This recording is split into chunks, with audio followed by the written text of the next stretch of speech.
اچھا ذرا سوچئے، اگر آپ کو کوئی ایسی قدیم تحریر مل جائے جس نے صدیوں سے آسمانوں اور زمین کی ہر چیز کو حیران کر رکھا ہو۔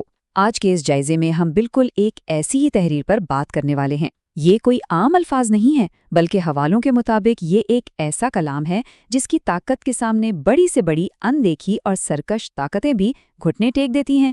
جی ہاں، آج ہم آیت الکرسی کی ساخت، اس کی کائناتی وسعت اور اس میں چھپے ان رازوں کو سمجھنے کی کوشش کریں گے جو ہمیں بتاتے ہیں کہ آخر کیوں اسے ایک حیرت انگیز کائناتی چابی کہا جاتا ہے۔ تو چلیے شروع کرتے ہیں۔ اب فرض کریں کہ اس کائنات کے اسرار اور ایک اندیکھی روحانی دنیا کے بیچ ایک بہت بڑا پوشیدہ دروازہ ہے۔ ظاہر ہے اسے کھلنے کے لیے کوئی چابی بھی چاہیے ہوگی، رائٹ؟ در حقیقت ذرائع کے مطابق آیت الکرسی بالکل اسی دروازے کی چابی ہے۔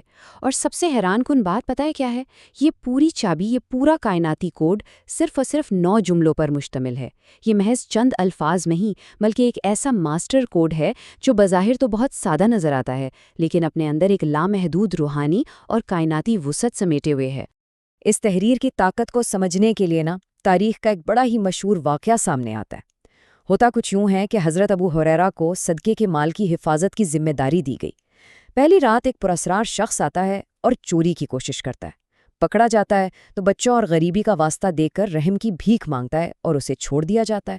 دوسری رات وہ پھر آ جاتا ہے، پھر پکڑا جاتا ہے اور پھر معافی مانگ کر نکل جاتا ہے۔ لیکن تیسری رات جب وہ پھر پکڑا گیا تو اسے سمجھ آ گئی کہ اب تو بچنے کا کوئی راستہ نہیں۔ تب اس نے جان بچانے کے لیے ایک راز بتایا۔ اس نے کہا کہ رات کو سونے سے پہلے اگر کوئی آیت کرسی پڑھ لے تو اس پر ایک محافظ فرشتہ مقرر ہو جاتا ہے اور کوئی بری طاقت اس کے قریب نہیں آ سکتی۔ اب یہ بات سننے میں تو عام سی لگتی ہے، لیکن اگلی صبح جب پیغمبر اسلام کو یہ سارا ماجرا بتایا گیا تو انہوں نے ایک ایسا جملہ کہا جو سیدھا نشانے پر لگتا ہے۔ انہوں نے فرمایا، اس نے بات تو سچی کہی ہے مگر وہ خود بہت بڑا جھوٹا ہے۔ اور پھر انہوں نے اس چور کی جو اصلیت بتائی وہ رونگٹے کھڑے کر دینے والی تھی۔ وہ کوئی عام چور نہیں تھا بلکہ خود شیطان تھا۔ تو یہ واقعہ محض ایک کہانی نہیں بلکہ حوالے کے مطابق اس بات کا ثبوت ہے کہ یہ 9 جملے اندیکھی قوتوں کے خلاف ایک ناقابل تسخیر قلعہ بنا دیتے ہیں۔ خیر، تاریخی واقعات سے نکل کر اب ذرا کائنات کے میکرو سکیل پر آتے ہیں۔ اس کلام میں ایک لفظ بار بار ابھرتا ہے، کرسی۔ لغوی طور پر تو اس کا مطلب بادشاہت، تخت یا مکمل اختیار کی علامت ہے، لیکن علماء کرام اور مفسرین کی تشریحات بتاتی ہیں کہ یہ کوئی لکڑی یا لوہے کی کرسی نہیں ہے، بلکہ یہ دراصل کائنات کی طبعی اور مادی دنیا کی آخری حد ہے۔ یعنی جہاں ہماری یہ پوری فزیکل دنیا جا کے ختم ہوتی ہے وہاں سے اس کرسی کی وسعت اور اس کا احاطہ شروع ہوتا ہے۔ اور اس وسعت کا اندازہ لگانا ہے تو ذرا اس نمبر کو دیکھیے، 400 ارب۔ 400 ارب کیا؟ ستارے! جی ہاں، اگر ہم زمین سے نکل کر خلا میں جائیں تو سائنس بتاتی ہے کہ صرف اور صرف ہماری اپنی ایک کہکشاں یعنی ملکی وے کے اندر لگ بھگ 400 ارب ستارے موجود ہیں، جن میں سے بہت سے تو ہمارے سورج سے بھی ہزاروں گنا بڑے ہیں۔ سوچ کر ہی دماغ گھوم جاتا ہے نا؟ لیکن ٹھہریے، بات یہاں ختم نہیں ہوتی۔ اگلا نمبر تو اس سے بھی زیادہ ہوش اڑا دینے والا ہے، 2 ٹریلین یعنی 20 کھرب۔ ماہرین فلکیات کے مطابق جس قابل مشاہدہ کائنات کو ہم اب تک جان پائے ہیں اس میں ایسی 20 کھرب کہکشائیں موجود ہیں، اربوں ستارے، سیارے، بلیک ہولز اور پتہ نہیں کیا کچھ۔ یہ وہ کائنات ہے جس کا ہم انسانوں نے آج تک کسی حد تک مشاہدہ کیا ہے۔ اب آتے ہیں سب سے کمال کی چیز کی طرف۔ ذرا اس منظر کو اپنے ذہن میں لائیں۔ ایک طرف آپ وہ پوری کی پوری معلوم کائنات رکھ دیں جس میں وہ 20 کھرب کہکشائیں اور اربوں ستارے شامل ہیں، اور دوسری طرف آپ اس کرسی کو رکھیں، تو ماخذ کے مطابق ان دونوں کا موازنہ کیا بنتا ہے؟ بالکل ایسا جیسے کسی بہت بڑے بے انتہا اور نہ ختم ہونے والے صحرا میں کسی نے لوہے کا ایک چھوٹا سا چھلا یا انگوٹھی پھینک دی ہو۔ بس اتنی سی حیثیت ہے ہماری اس پوری کائنات کی اس کرسی کی وسعت کے سامنے۔ کیا واقعی ہم اس کے سائز کا تصور بھی کر سکتے ہیں؟ اسی عظمت کی ایک اور پرت ہمیں ان تاریخی حوالوں سے ملتی ہے۔ ان روایات کے مطابق اس کرسی کو انتہائی عظیم و شان فرشتوں نے اٹھا رکھا ہے، اور اس کرسی کے اوپر جو عرش ہے اس کے فرشتوں اور کرسی کے فرشتوں کے درمیان نور اور اندھیرے کے 70 پردے حائل ہیں۔ کہا جاتا ہے کہ اگر یہ پردے ہٹا دیے جائیں تو عرش کے فرشتوں کا نور اس قدر شدید ہے کہ وہ کرسی کے فرشتوں کو جلا کر راکھ کر دے۔ یہ تفصیل بتاتی ہے کہ یہ کائناتی نظام کتنے پیچیدہ اور ہیبتناک درجات میں بٹا ہوا ہے۔ اچھا، تو اب تک ہم نے دیکھا کائنات کا سب سے بڑا اسکیل، لامحدود کنارے اور وسیع صحرا، لیکن اب ذرا کیمرہ کو زوم ان کرتے ہیں، سیدھا مائکرو یعنی ایٹمی لیول پر، کیونکہ یہ کلام حوالہ جات کے مطابق صرف بڑی کہکشاؤں پر ہی بات نہیں کرتا، بلکہ کائنات کے سب سے چھوٹے اور باریک ذرے کی حرکت پر بھی ویسی ہی گرفت کی بات کرتا ہے۔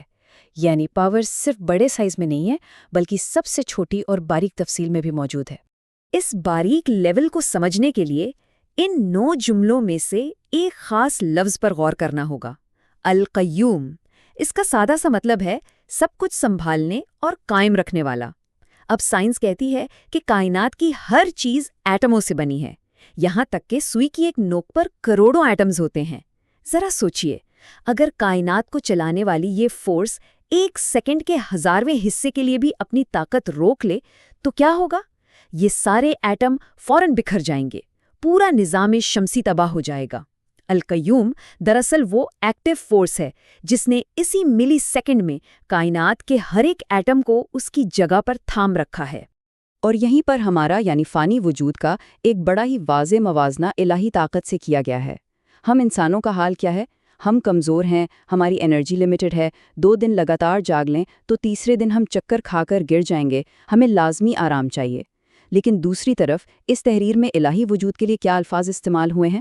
اسے نہ اونگ آتی ہے نہ نیند، مطلب زیرو سلیپ، زیرو تھکاوٹ۔ ظاہر ہے جو ذات اربوں کہکشاؤں اور کھربوں ایٹموں کا یہ لائیو نظام چلا رہی ہو، وہ ایک سیکنڈ کے لیے بھی غافل کیسے ہو سکتی ہے؟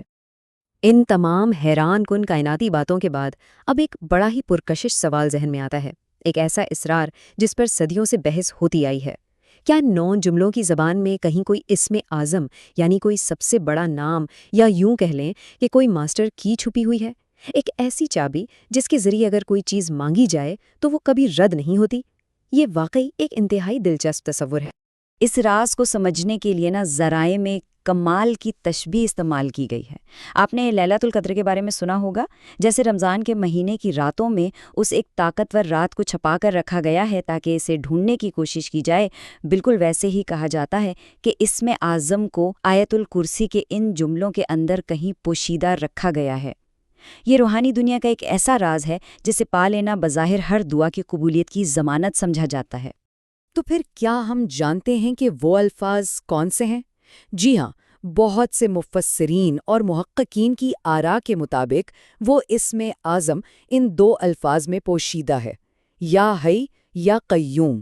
تاریخی کتابوں میں ایسے واقعات ملتے ہیں جہاں کسی نے مشکل وقت میں ان الفاظ کو پکارا تو کہا گیا کہ اس نے خدا کو اس کے سب سے بڑے نام سے پکار لیا ہے۔ جب چاروں طرف اندھیرا ہو، راستے بند نظر آئیں تو یہ الفاظ ایک روحانی ماسٹر کی کا کام کرتے ہیں۔ لیکن ذرا رکیے، بات صرف طاقت یا کائنات کو سنبھالنے کی نہیں ہے۔ اس کلام میں جو الہی علم کی وسعت بیان کی گئی ہے وہ بھی کمال ہے۔ ذرا اس کی باریکی چیک کریں۔ ایک کالی اندھیری رات ہو، اس میں کوئی کالا پتھر پڑا ہو اور اس پر کوئی کالی چیونٹی چل رہی ہو نا، تو حوالے کہتے ہیں کہ یہ طاقت اس چیونٹی کے قدموں کی آہٹ کو بھی باقاعدہ سنتی ہے، گہری خلا میں اڑتے ہوئے کسی باریک ذرے کا بھی علم رکھتی ہے، اور تو اور انسان کے دل میں پیدا ہونے والے چھپے وسوسوں اور آنے والے مستقبل کو بالکل ایک کھلی کتاب کی طرح دیکھتی ہے۔ تو سوال یہ پیدا ہوتا ہے کہ ان تمام بڑے بڑے کائناتی اور روحانی تصورات کا ہماری روزمرہ زندگی میں کیا فائدہ؟ اس کے لیے ذرائع میں 2 بڑے ہی پریکٹیکل طریقے بتائے گئے ہیں۔ پہلا قدم، اسے فرض عبادات کے فوراً بعد پڑھنے کا مشورہ دیا گیا ہے، جس کے بارے میں مانا جاتا ہے کہ یہ انسان اور جنت کے درمیان کی ساری روحانی رکاوٹیں دور کر دیتا ہے۔ اور دوسرا قدم، جب آپ گھر سے باہر نکلیں تو اسے پڑھ لیں تاکہ فوری طور پر ایک غیر مرئی فرشتوں کی ڈھال آپ کے ارد گرد بن جائے اور رزق میں بھی برکت ہو۔ تو آج ہم نے ایک وسیع صحرا میں پڑے لوہے کے چھلے سے لے کر ایٹموں کو جوڑے رکھنے والی طاقت اور اسم اعظم جیسے گہرے رازوں تک کا سفر کیا۔ تو جاتے جاتے بس ایک سوال ذہن میں چھوڑے جا رہا ہوں، اگر واقعی ایک واحد تحریر جو صرف 9 جملوں پر مشتمل ہے پوری کائنات کا اتنا بڑا وزن اور مائکرو دنیا کے اتنے باریک راز اپنے اندر سمو سکتی ہے، تو پھر تاریخ اور ان قدیم حوالوں میں اور نہ جانے کتنے ایسے اسرار ہوں گے جو ابھی تک دریافت ہونے کے منتظر ہیں۔ ذرا سوچئے گا ضرور۔ امید ہے آج کے اس جائزے سے آپ کو بہت کچھ نیا سیکھنے کو ملا ہوگا۔